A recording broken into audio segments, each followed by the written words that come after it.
quartier sunu gox sama gox sama gox sama gox li ma neex ak li ma naqari na may dundee ca diwaan ba.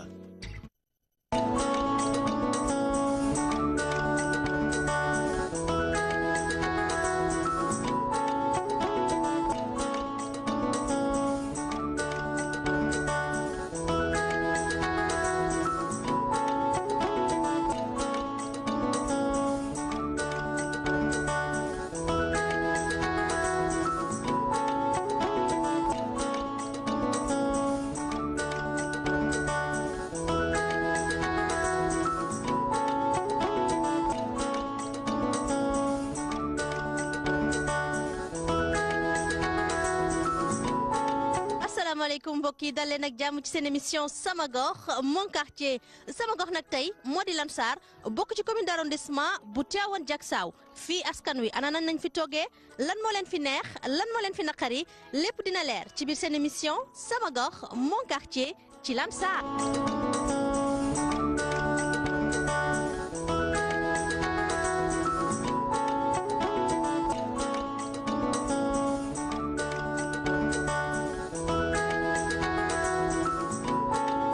Lamsar nag dëkk bu yàgg la ñun dañu du fekk ko ci Ndakaaru lañ dëkkoon ca prestation familiale fa lañ dëkkoon juddoo fi màggee fi en 1964 ñu jëlee waa Lamsar yooyu indi leen fii ci Caaroy Lamsar boobu ñu maintenir ko ba tey. tax ñu koy woowee Lamsar kooku dafa naa ne képp kuy jullit bon te xam makkatul karam waa Lamsar yi ca Makka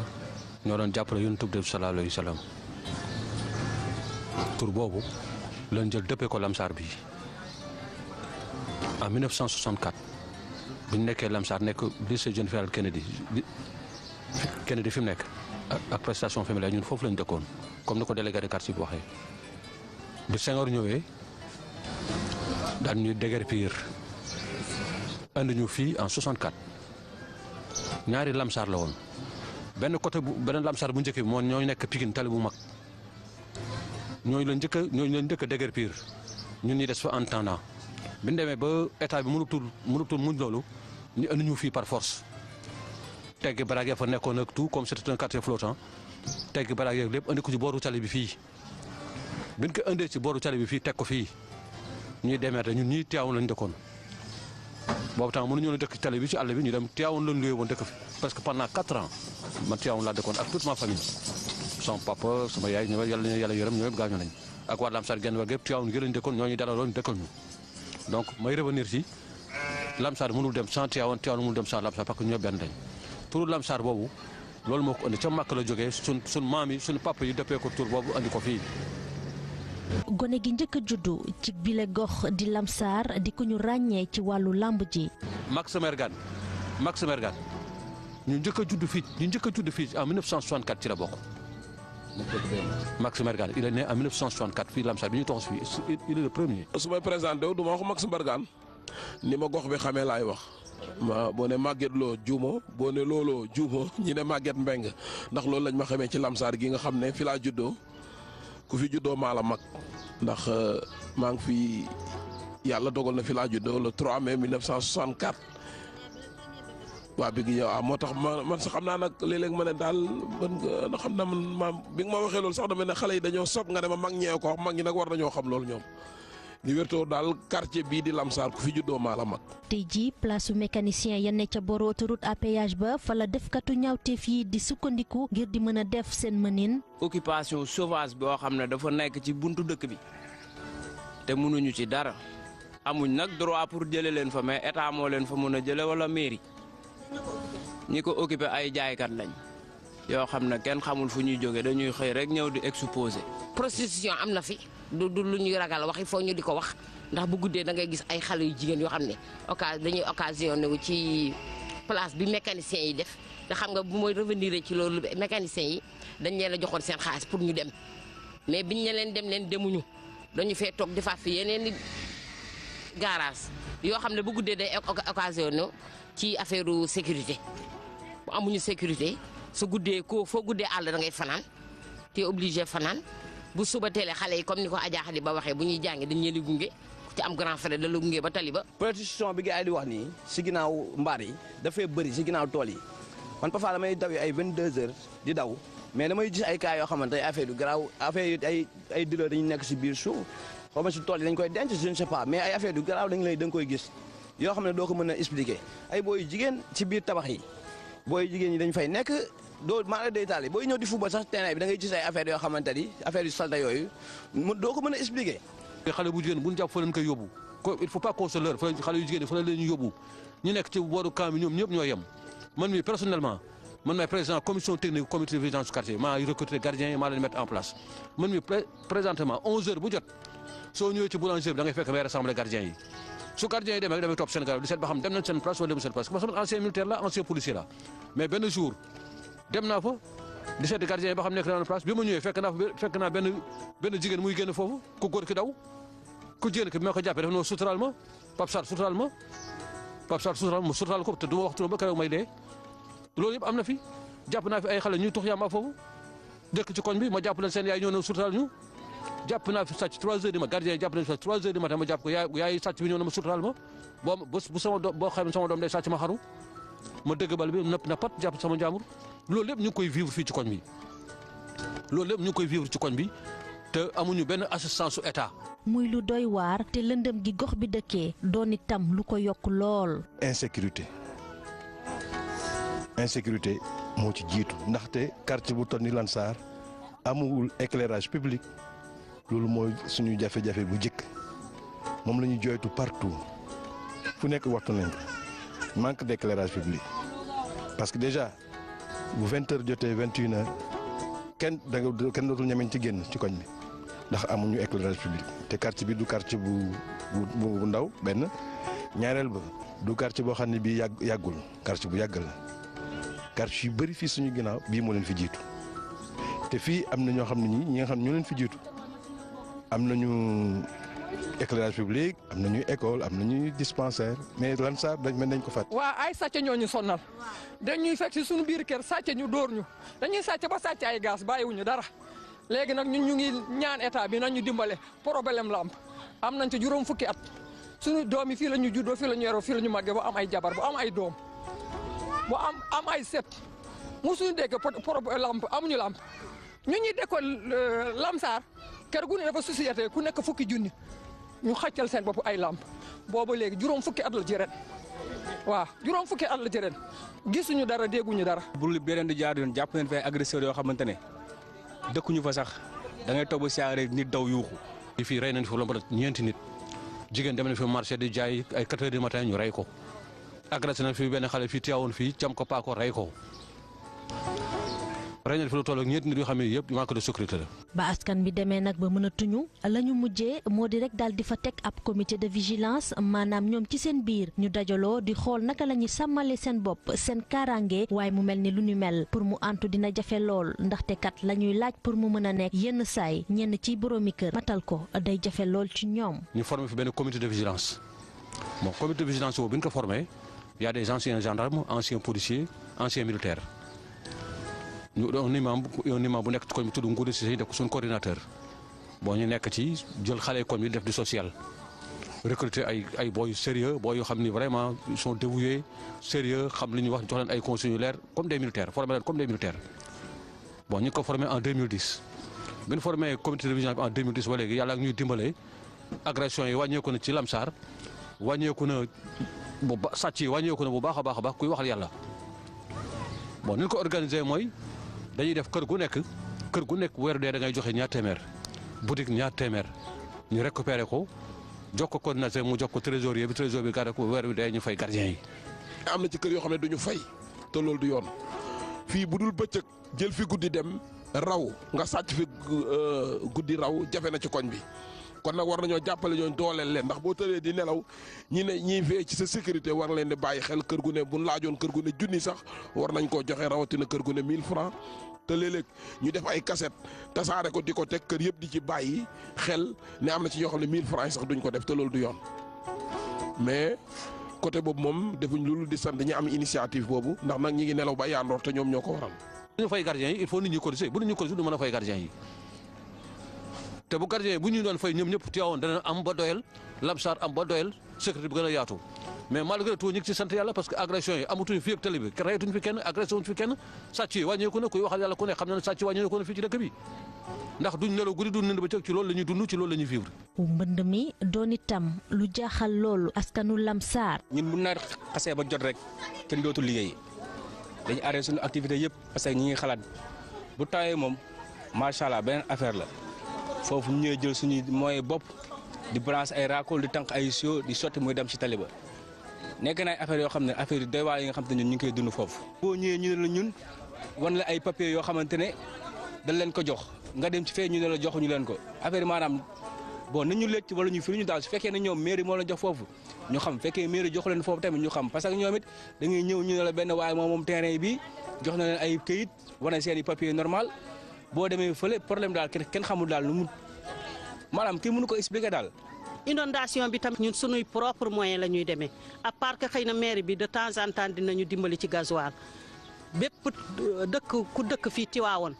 da ngay cotiser ñu génne ba ñu jëndal suñu bopp ay machine di jëndal suñu bopp gasoil lu ñu mairie bi may ñu dolli ci parce que dañu ne ndimbal na ca fekk loxol borom ñun tam croiser wu ñu les bras rek di toog di xaar naan nañ ñu dimbali déedéet ñun defuñu noonu dañu toog di génne suñu xaalis di débourser parce que moo tax sax inondation ren bi wax dëgg yàlla xaw na tane par rapport ak année yi passé ku ci nekk yow yaay jël say propre moyen di tànq di sotti bu tawee taw bu métti yow yaay tànq say waa kër tànq bu nawet bi passé ñëpp tëdd feebar ndax danga koy respirer ndox mu bon mi ñuy booleeg ndoxu foos bi ñuy booleeg ndoxu taw bi di ci occasionné wu di ko ci vidéowaale nga nekk sa dëkkandoo muy vidéowaale nga wóor na la lii ndox mu bon la mais doo mën a wax ndax yëf yi dëkkandoo moo mel noonu ak dëkkandoo la comme moom seetu ko yow yaa ngi ko ci seet pour bañ koo dénoncer mais day ñaaw bon day yaay tànq di sotti say waa kër di tànq di sotti bu nawet bi passé ñëpp tëdd feebar ñi seen yaram di métti ñiy soj ñi am yeneen feebar. autoroute à péage bi mel ni ku leen séparé ak seeni mbokk ndaxte kat fa mu jaar tax na ba tey jii boo bëggee dem ci hôpitalu Pikine ba sax ay jafe-jafe rek ngay jànkonteel niki noonu yenn ci mbedd dañ leen rek mujjee wàññi muy lu askanu Lamsar di ñaawlu bu baax. yoon amatuñ ko autoroute à péage bi dafa ñëw fàttali lépp benn voie lañ am boo xamante ne yéen ba ngeen di ñëw ci ngeen dem ba Jaksaaw tourné mais boo ñëwoon ba nar a tourné poste Thiaroye bu ñu boo da ngeen dem ba Sicap Mbao soo ko tourné autoroute à péage bi dafa faral fii pour nga wàcc fi sax problème la démb rek sama benn père da doon ngénte doomam. mais xam na ne bu baasoon buntu këram oto du fa jaar même ñi ñibbi Jaksaaw ñëpp kenn du fa jaar mais du fa obligé baas si kaw étage am pour rek loolu bañ fa am quoi pour ñu am yoon mais sinon benn voie boobu la fi gars yi am boo xam ne kii am péage bu amee ngoon gi si autoroute à péage bi oto yi wàcc autoroute bi yëpp. pour nga ñëw tournaat ba dugg sa biir kër presque di nga def si kii bi ay 1 heure de temps. koñ bi ci boppam dañ koo tëj ñun dañ ñoo tëj kaso ba nga xam ne xamuñu kon la ñuy génn ndax amuñu tali amuñu buntu ba nga xam ne fi la ñuy génne. suñu doom yi jàng ci kaaba amuñu fu ñu jaar si pont bi la ñuy jaar mais wóorul tableau Tivaouane bi boo gënee Thiaroye Géej amuñ pont chaque jour accident am sa doom boo ko bëggee yónni Thiaroye Géej sa da nga ko ragal a yónni bu demul ba poste Thiaroye jaar ci pont bi du mën a jaar tableau Tivaouane. wax dëgg yàlla ku ñu dimbali ñu jël sonn nañ lool. fi ba ñu defee autoroute à péage bi fii mu nekk ci kaw ndox mi di wàcc si ñun ñu nekk ci digg bi tali route nationale bi ñu defaraat ko tali bi ñëw nekk ndox mi yëpp di ñëw di wàcc si ci digg bi. bu ko defee pour ñu génn day jafe ci ñun pour ñu dugg day jafe ci ñun surtout bo ñi nga xam ne dañuy xëy Dakar dafa nekk jafe-jafe bu rëy. te inondation boobu ñuy wax ñun man gis naa ne xëy na autoroute à péage bi ñu def ñun dëgg la avantage la ci dëkk bi mais ñun gisuñu ci suñu bopp ndax li tax gisuñu ci suñu bopp mooy biñ ko fi defee ñun bu fekkente ne am nañu problème de santé war a évacuer suñu malade mu dem ci hôpital de Pikine bi li njëkk a nekk problème mooy hôpital de Pikine bi accessible pour membre ñi nga xam ne ñoo dëkk fii parce que ñun dañu defoon hôpital bi buñ ko defee fii mu nekk hôpital de Pikine seq ñu autoroute bi ñëw léegi dagg suñu diggante ak ñoom buñ fay dem koo xam ne kii sa poos diisul mënu faa dem ba doole mënu faa faju sunu doom yi bu ñuy jàngi tout le temps accident ngi fi amuñu doo daan amuñu passage clouté amuñu pont yooyu yëpp ci sunu jafe-jafe la bokk moo tax bu ñu bëggee lim fii suñu jafe-jafe yi duñ fi génn chaque jour nga dégg fi accident chaque jour nga dégg fi accident. booy évacuer malade da ngay sonn on est obligé dem poste de santé Moustapha Guèye te foofu poste de santé rek la léeg-léeg ñu ne la yóbbul malade bi hôpital bu mag nga am problème. ay infrastructure doon lu manqué ci gox bi lu ni mel góor jigéen mag ak ndaw di ko yëg bu baax. xale yi pour ñu fubal problème la amuñu assistance amuñu dara jigéen ñi pour ñu faju il faut ñu dem jàkk sax wala jàmm gën ñu dañuy tuutil di leen ñàkkal fayda loolu nag est-ce que mën na continuer mënul continuer te ñoo leen gën a jege Ndakaaru à 12 kilomètres de Dakar ah di Palais à 12 kilomètres de Palais mënuñoo am lampe mënuñoo am canalisation mënuñoo am dara comme daal ñun daal bokkuñu si même boo demee Fongolemi am nañ ay lampe gën a grave encore mooy ay cimetière municipal mën na am ci Sago Mbao bi amuñuy armeelu caaro yi dafa fees boo xam ne bu tawee nit ñi dañuy génn je suis désolé mais foog ma wax ko armée dafa fees ba nit ñi dañuy génn dañuy tegale nit ñi da ngay suul nit léegi balaa am un mois ñu teg keneen ci kaw mais loolu kaba kañ ça ne peut pas continuer xale yaa ngi màgg nit ñaa ngi judd ba ko génn àdduna amuloo foo la yóbbu donc soxla na ay cimetière municipal soxla na ay armée yoo xam ne war nañu ko defal ci dëkk bi bu ko def zone bi yëpp da ciy jariñu Sago Mbao bi àll baa ngi na bayal nañ fa def ay cimetière municipal yoo xam ne mën nañ fii ba des siècles mën nañ fay suul doomu aadama yi mais lu ñu am caaro géej lañ koy yóbbu suuli te caaro yi fees na del fees na ba nga xam ne da ngay gas ci kaw nit di gasaat ci kaw nit mais loolu jusqu'à quand ça ne peut pas continuer. amuñu école amuñu dispensaire amuñu dara te ñuy ay citoyen bu voté jotee ñu voté ji comme ñëpp di fal mais mënuñu gis suñ bopp. xale yi amuñu fu ñu footballé amuñu fu ñu foye bu ñu génnee dóor bal mu dal ci vitrine jàmbur yi mu indi coow bu guddee du ñu ñemee génn. fajar moom kenn waxaale ko doo dem fajar ndax ñemewuloo ko booy demee ñu di la dab wala ñu tàpp la ba nga nooy nepp waaw bu nu sañoon daal ngeen dimbali ñu ci loolu ñu am jàmm am courant am tali am dispensaire am école waaw loolu daal la ñu bëggoon. am nañ maire peut-être maire bi aussi nee na moom amul moyen parce que am na yum ñu wan ne carrément yii moom mi ngi ci benn dispensaire mi ngi këyit yi mais problème espace la doon wax espace bi mi ngi nii ñu jàkkaarloog moom nag nee na mi ngi ciy def li mu man pour ñu am loolu mais gisaguñ ko xam nga liñ lay naan di nga ko am te gisoo ko moom mënoo ci sori.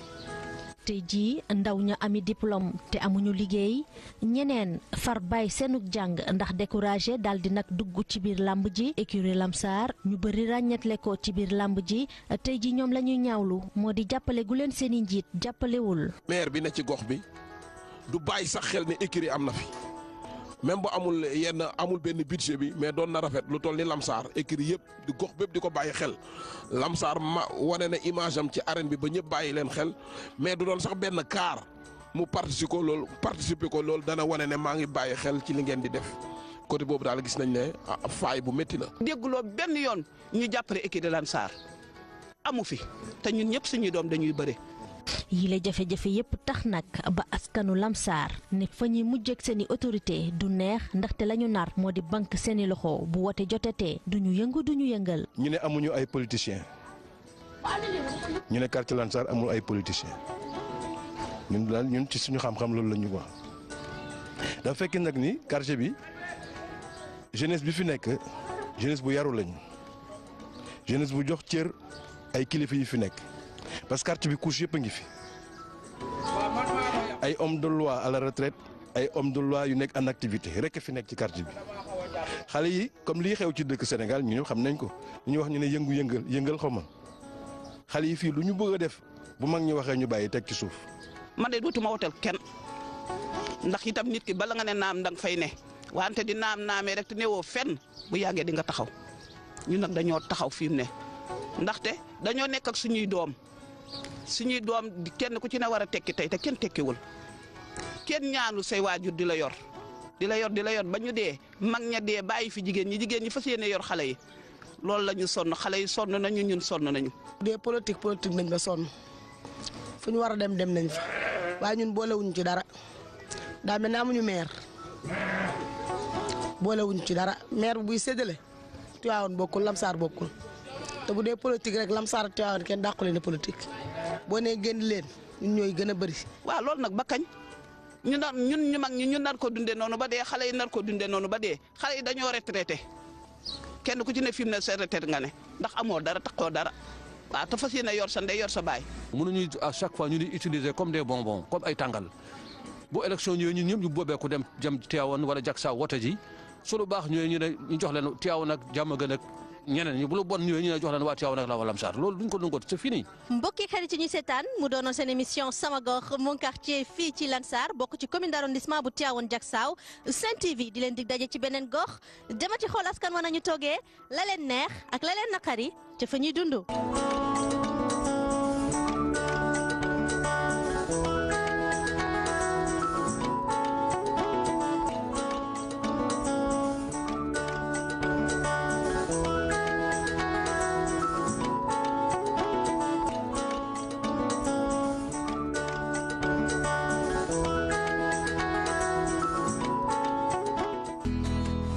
sama gox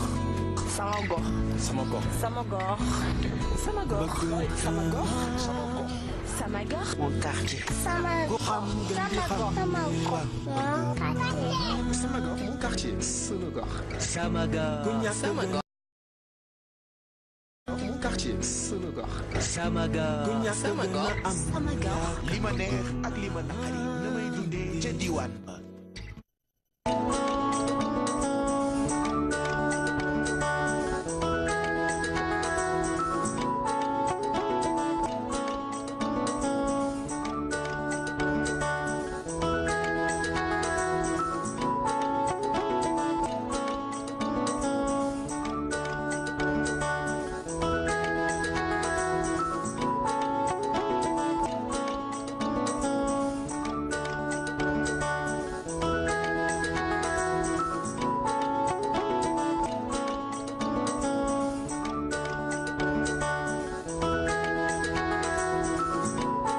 asalaamaaleykum mbokk yi dal leen ak jàmm ci seen émission sama gox. loolu juuma ñi ne Maguette Mbengue ndax loolu lañ ma xamee ci Lamsar gi nga xam ne fi laa juddoo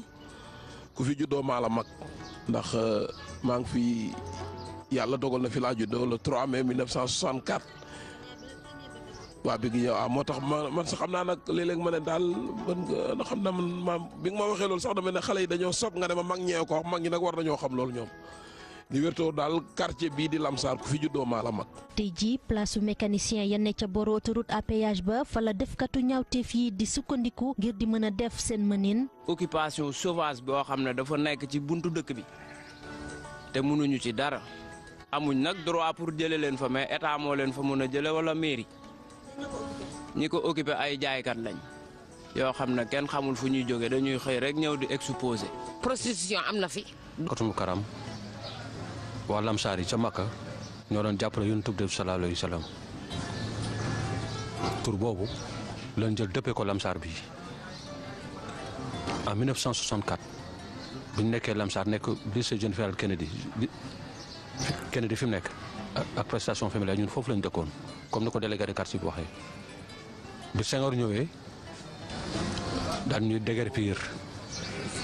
andi ñu fii en 64 ñaari Lamsar la woon benn côté beneen Lamsar bu njëkk bi moo ñooy nekk Pikine tali bu mag ñooñu la njëkk a déguerpir ñun ñi des fa en temps bi ñu demee ba état bi mënutul muñ loolu ñu andi ñu fii par force teggi baraag ya fa nekkoon ak tout comme c'était un quartier flottant teggi baraag yeeg lépp andi ko ci booru tali bi fii. mon quartier sama gox nag tey moo di Lamsar bokk ci commune d'arrondissement bu Tivaouane Diacksao fii askan wi ana nañ fi toogee lan moo leen fi neex lan moo leen fi naqari lépp dina leer ci biir seen émission sama gox mon quartier ci Lamsar.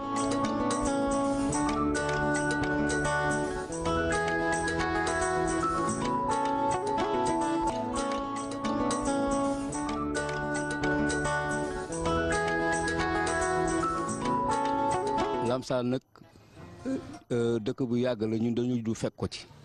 Ndakaaru lañ dëkkoon ca prestation familiale fa lañ dëkkoon juddoo fi màggee fi en 1964 ñu jëlee waa Lamsar yooyu indi leen fii ci Caaroy Lamsar boobu ñu maintenir ko ba tey. tax ñu koy woowee Lamsar kooku dafa naa ne képp kuy jullit bon te xam Makka ci booru tali bi fii teg ko fii ñuy demeete ñun ñii Tivaouane lañ dëkkoon. boobu temps mënuñu woon dëkk ci tali bi ci àll bi ñu dem Tivaouane lañ luwee woon dëkk fi parce que pendant 4 ans man Tivaouane laa dëkkoon ak toute ma famille sama papa sama yaay ñoom yàlla na yàlla yërëm ñoom yëpp gaañu nañ ak waa Lamsar genn wàll gépp Tivaouane gi lañ dëkkoon ñooñu dalaloon dëkkal ñu donc may revenir ci Lamsar mënul dem sans Tivaouane mënul dem sans Lamsar parce que ñoo benn dañ turu Lamsar boobu loolu moo ko andi ca màkk la jógee sun maam yi sun papa yi dëppee ko tur boobu andi ko fii. gone gi njëkk a juddu ci bile gox di Lamsar di ko ñu ràññee ci wàllu làmb ji. Max Mergane ñu njëkk a judd fii en 1964 ci la bokk. Max Mergane il est né en 1964 fii Lamsar bi ñu toxu fii il est le premier. su may présenté wu du ma wax Max Mbargane ni ma gox bi xamee laay wax boo ne Maguette Lo Diouma boo ne